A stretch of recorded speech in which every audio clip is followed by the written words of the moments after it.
रामपुर नामक एक छोटे से गांव में रामू और श्याम नाम के दो बचपन के मित्र रहते थे, जिनकी जीवन शैली एक दूसरे से बिल्कुल विपरीत थी। रामू एक अत्यंत गरीब परिवार से था, जिसे दो वक्त की रोटी के लिए भी सुबह से शाम तक खेतों में कड़ी धूप में पसीना बहाना पड़ता था। इसके विपरीत श्याम एक समृद्ध परिवार का इकलौता वारिस था, जिसके पास अपार धन दौलत थी और उसे काम करने की कभी कोई आवश्यकता महसूस नहीं होती थी। शाम का अधिकांश समय सोने, आराम करने और स्वादिष्ट पकवान खाने में बीतता था, जबकि रामू हर दिन मेहनत की चक्की में पिसता रहता था।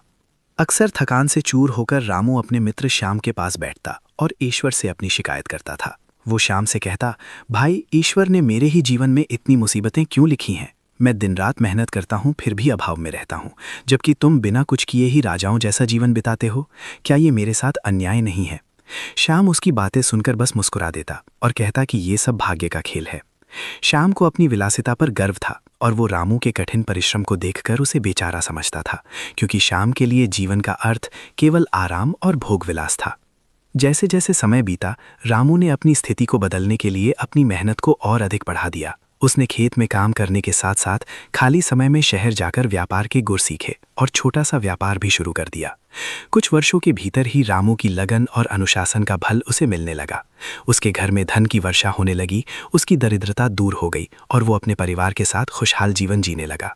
सबसे बड़ी बात यह थी कि रोजाना के कड़े शारीरिक श्रम ने रामू के शरीर को पत्थर की तरह मजबूत और फुर्तीला बना दिया था, जिससे वो हमेशा ऊर्जा से भरपूर रहता था। दूसरी ओर श्याम की स्थिति बद से बदतर होती गई। वर्षों तक बिना किसी शारीरिक श्रम के बिस्तर पर पड़े रहने और केवल विलासिता का आनंद लेने के कारण उसका शरीर बीमारियों का अड्डा बन गया। उसे चलने फिरने में तकलीफ होने लगी, उसका वजन बहुत बढ़ गया और कम उम्र में ही उसे हृदय और हड्डियों से जुड़ी गंभीर समस्याओं ने घेर लिया।